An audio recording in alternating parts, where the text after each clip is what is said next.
Defence world के मुअज़्ज़िज़ दोस्तों, अस्सलाम वालेकुम। दोस्तों, पाकिस्तान को अपने दिफा के लिए हमेशा से ही मुश्किलात का सामना रहा है, क्योंकि एक तरफ से इंडिया जैसी एटमी ताकत से हमेशा हमले का खतरा रहता है, तो दूसरी जानब अफगानिस्तान से तालिबान की दहशतगर्दी का खौफ मंडलाता रहता है। वहीं ईरान की तरफ से भी मुल्क दुश्मन अनासिर पाकिस्तान पर चढ़ाई करने की कोशिश में लगे ही रहते हैं। हर तरफ से खतरा में घिरे हुए मुल्क पाकिस्तान को फिर अपना दिफा मजबूत से मजबूत तरीन करना पड़ता है। तो दोस्तों, आज की वीडियो में हम आप लोगों को पाकिस्तान के पास मौजूद ऐसे खतरनाक और जदीद तरीन मिसाइलों के बारे में बताएंगे कि जिनकी वजह से इंडिया जैसा खतरनाक दुश्मन और अमेरिका जैसे सुपर पावर भी पाकिस्तान की तरफ मैली आंख से नहीं देखती। मगर इन पाकिस्तानी मिसाइलों के बारे में जानने से पहले मेरी आप सभी दोस्तों से सिर्फ इतनी सी गुजारिश है कि हमारे चैनल को सब्सक्राइब करके बेल के आइकन पर भी क्लिक कर लें, ताकि आप लोगों को ऐसी ही मालूमाती वीडियोस मिलती रहें। तो चलिए दोस्तों, बात करते हैं पाकिस्तान के खतरनाक तरीन मिसाइलों के बारे में। Number 6, Nasr missile. दोस्तों, पाकिस्तान के ज्यादातर मिसाइल्स में लिक्विड फ्यूल इस्तेमाल किया जाता है और इस लिक्विड फ्यूल की वजह से इन मिसाइल को चलाने के लिए लगभग 5 से 6 घंटे का वक्त लग जाता है। मगर नस्र नामी इस मिसाइल में सॉलिड फ्यूल का इस्तेमाल किया जाता है, जिसकी वजह से इस मिसाइल को चलाने के लिए आधे घंटे से भी कम वक्त लगता है। इस मिसाइल की रेंज 60 किलोमीटर है और ये मिसाइल एक न्यूक्लियर मिसाइल है। दोस्तों, ये मिसाइल इसलिए बनाया गया था कि अगर इंडिया जैसा करीबी मुल्क पाकिस्तान पर हमला करता है और इंडिया की फौज पाकिस्तान में दाखिल होती है, तो पाकिस्तान इंडिया की फौज पर नस्र मिसाइल से हमला करेगा।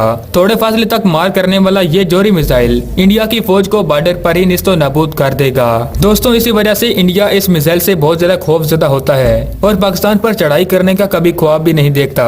इसके अलावा ये मिसाइल मोबाइल लॉन्च पैड से भी चलाया जाता है, जिसकी वजह से इसे मुल्क के किसी भी कोने से चलाया जा सकता है। Number 5, Ababeel missile. दोस्तों, नस्र के बाद अबाबील मिसाइल पाकिस्तान की दिफा को और ज्यादा मजबूत बना देता है और ये पाकिस्तान का पहला ऐसा मिसाइल है जिसमें MIRV यानी कि मल्टीपल इंडिपेंडेंट व्हीकल टेक्नोलॉजी का इस्तेमाल किया गया है। और अबाबील नामी मिसाइल की खासियत ये है कि ये मिसाइल 5 एटम बम एक साथ ले जा सकता है। इस रनकिन मिसाइल की रेंज 2200 किलोमीटर तक है और ये अपने टारगेट को ठीक ठीक निशाना लगाने की सलाहियत भी रखता है। दोस्तों, इसके अलावा अबाबील मिसाइल इंडिया का 95% हिस्सा कवर करता है, यानी कि ये इंडिया के तकरीबन हर इलाके पर मार कर सकता है। दोस्तों, अबाबील में इस्तेमाल होने वाली टेक्नोलॉजी की वजह से भारत काफी परेशान है, क्योंकि भारत का एंटी मिसाइल सिस्टम भी इसको नहीं रोक सकता। क्योंकि जैसे ही एंटी मिसाइल सिस्टम इस मिसाइल को रोकने की कोशिश करता है, तो ये मिसाइल छोटे छोटे टुकड़ों में तब्दील हो जाता है और यही छोटे छोटे टुकड़े फिर मिसाइल बन जाते हैं। और फिर इतने सारे छोटे छोटे मिसाइल को रोकना किसी एंटी सिस्टम के बस की बात नहीं। यही वजह है कि अबाबील मिसाइल भी पाकिस्तान की दिफा को बहुत ही ज्यादा मजबूत बना देता है। नंबर 4, गोरी मिसाइल। दोस्तों, पाकिस्तान में मिसाइल बनाने के इस वक्त 2 प्रोग्राम चल रहे हैं, जिनमें से एक मिसाइल डॉक्टर अब्दुल कदीर की टीम के मातहत बनाया जा रहा है और इस टीम में माहिरीन तरीन इंजीनियर और साइंसदानों का इस्तेमाल किया जा रहा है और इस मिसाइल का नाम गोरी है।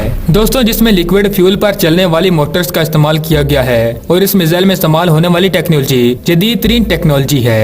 और इस मिसाइल के कंप्लीट होने के बाद पाकिस्तान के पास भी ऐसा मिसाइल आ जाएगा जो कि ICBM यानी कि इंटरकॉन्टिनेंटल बैलिस्टिक मिसाइल का हामिल होगा। यानी कि इस मिसाइल की इतनी ज्यादा रेंज होगी कि इसे एक बरियाजम से दूसरे बरियाजम तक मार किया जा सकेगा। इस मिसाइल के बनने के बाद पाकिस्तान, ऑस्ट्रेलिया, बरतानिया, हत्ता कि अमेरिका तक भी हमला करने की सलाहियत का हामिल हो जाएगा। दोस्तों, इससे पहले डॉक्टर अब्दुल कदीर खान ने गोरी 1 मिसाइल तैयार किया था और इस मिसाइल को 6 अप्रैल 1998 में टेस्ट किया गया था।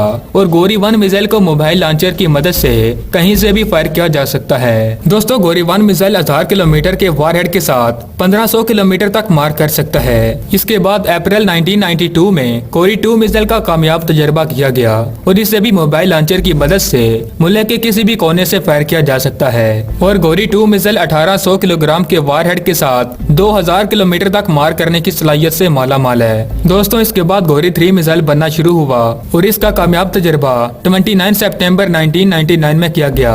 मगर ये टेस्ट सिर्फ इसके इंजन का टेस्ट था और इसकी रेंज का तजर्बा जून 2004 में किया जाना था। और गोरी 3 नामी इस मिसाइल को भी मोबाइल लॉन्चर से फायर किया जा सकता है और ये मिसाइल 2200 किलोग्राम वारहेड के साथ 3000 से लेकर 5000 किलोमीटर तक मार करने की सलाहियत रखता होगा। अब मेरे बहुत से ऐसे दोस्त होंगे जो ये कहेंगे कि ये खबर बिल्कुल झूठ है और पाकिस्तान ने तो इतनी ज्यादा रेंज का हामिल मिसाइल बनाया ही नहीं है। तो मेरी आपसे दरख्वास्त है कि अगर आपको इस बात में कोई शक है तो आप गूगल पर खुद सर्च कर सकते हैं। शुक्रिया। दोस्तों, 1998 में तैयार किया जाने वाला ये मिसाइल आज तक टेस्ट नहीं किया जा सका और इसी मिसाइल की वजह से पाकिस्तान को मल्टी स्टेज टेक्नोलॉजी पर अबूर हासिल हो चुका है। Number 3, Tipu missile. दोस्तों, अब मैं जिस मिसाइल के बारे में आपको बताने जा रहा हूँ। इस मिसाइल की खुसूसियात को सुनकर पाकिस्तान का बड़े से बड़ा दुश्मन भी कांप उठेगा। दोस्तों, टीपू मिसाइल को भी मोबाइल लॉन्चर की मदद से पाकिस्तान के किसी भी हिस्से से लॉन्च किया जा सकता है और इस मिसाइल में इतनी सलाहियत मौजूद है कि ये 4500 किलोग्राम का एटमी वारहेड उठाकर 5000 से 8000 किलोमीटर तक अपने हदफ को निशाना बना सकता है। और दोस्तों, अगर इस मिसाइल पर वारहेड के वजन को कम कर दिया जाए तो आपका ये टीपू मिसाइल 9000 किलोमीटर तक भी अपने हदफ को निस्तो नाबूद करने की सलाहियत रखता है। और आपको एक मजे की बात भी बताता चलूं कि 9000 किलोमीटर का मतलब है कि इस दुनिया पर मौजूद जितना भी खुश्की का हिस्सा है उधर किसी भी जगह पर मार किया जा सकता है। और यही वजह है कि टीपू मिसाइल की वजह से पाकिस्तान नाकाबिले यकीन हद तक ताकतवर तरीन मुल्क बन चुका है। Number 2, Shaheen missile. जब डॉक्टर अब्दुल कदीर को हटाया गया तो इनकी जगह पर डॉक्टर समर मुबारक ने मिसाइल प्रोग्राम को संभाल लिया।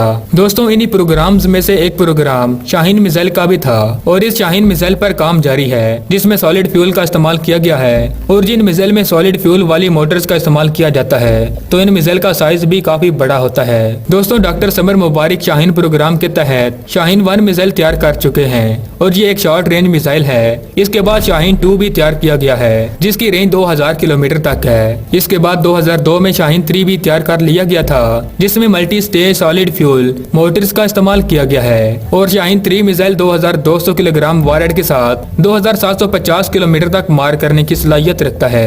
दोस्तों, इधर आप लोगों को एक बात बताता चलूं कि अक्सर मीडिया पर लोग ये बात करते हुए नजर आते हैं कि शाहीन 3 मिसाइल की रेंज 2750 किलोमीटर है, लेकिन पाकिस्तान के एक लेफ्टिनेंट कर्नल अब्दुल रजाक भट्टी का कहना है कि शाहीन 3 की रेंज 4500 किलोमीटर तक है। और ये मिसाइल ऐसा है कि इसमें मल्टी स्टेज टेक्नोलॉजी का इस्तेमाल करते हुए इसे ICBM यानी कि इंटर कॉन्टिनेंटल बैलिस्टिक मिसाइल में तब्दील किया जा सकता है। इसके अलावा शाहीन मिसाइल में भी गौरी मिसाइल की तरह ही एटमी वारहेड होते हैं और इन्हें भी मोबाइल लॉन्चर के जरिए कहीं से भी फायर किया जा सकता है। कुछ माहिरीन का तो ये भी कहना है कि शाहीन 3 इंडिया के अग्नि 5 मिसाइल का जवाब है। Number 1, Taimur missile. दोस्तों, पाकिस्तान अब एक ऐसे प्रोजेक्ट पर काम कर रहा है कि जिसकी तकमील के बाद अमेरिका जैसे सुपर पावर भी अपनी गंदी नजर पाकिस्तान पर से हमेशा के लिए हटा लेगी। दोस्तों, ICBM टेक्नोलॉजी का हामिल ये मिसाइल 2017 में बनाना शुरू कर दिया गया था और इस मिसाइल का नाम तारीखी इस्लामी फातेह अमीर तैमूर के नाम पर रखा गया था। और 2018 में तैमूर मिसाइल पर काम तेज कर दिया गया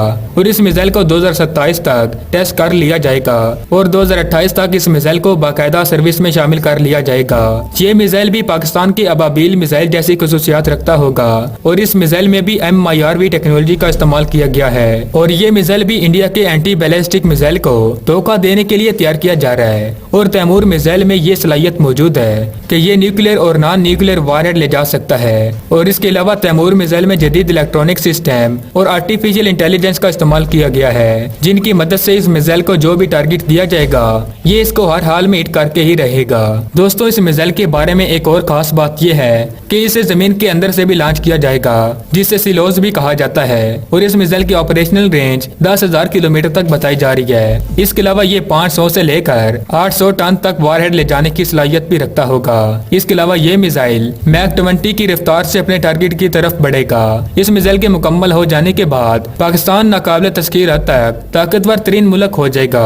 तो दोस्तों, इन तमाम मिसाइलों के बारे में जानने के साथ आपको ये भी बताता चलूं कि पाकिस्तान अब तक ICBM टेक्नोलॉजी का हामिल हो चुका है, मगर पाकिस्तान इसका ऑफिशियली तौर पर ऐलान नहीं कर सकता क्योंकि अगर पाकिस्तान की तरफ से ऐसा किया जाता है तो अमेरिका और ऐसी दूसरी पावर की तरफ से भी पाकिस्तान पर पाबंदियां लगा दी जाएंगी। और दोस्तों, इस मुल्क की मुआशी हालत इस वक्त इतनी मजबूत नहीं है कि ये ऐसी पाबंदियों का सामना कर सके, जिस वजह से पाकिस्तान ICBM टेक्नोलॉजी का सरेआम ऐलान नहीं करता। तो दोस्तों, ये थे पाकिस्तान के पास मौजूद खतरनाक तरीन मिसाइल में से कुछ मिसाइल। तो इन मिसाइल पर बनाई गई आज की ये वीडियो आपको कैसी लगी हमें कमेंट बॉक्स में जरूर बताएगा। मजीद वीडियो अच्छी लगी तो इसको लाइक कर दें और हमारे चैनल को सब्सक्राइब करके बेल के आइकन पर भी क्लिक कर लें। तो मिलते हैं नेक्स्ट वीडियो में, तब तक के लिए अल्लाह निगहबान।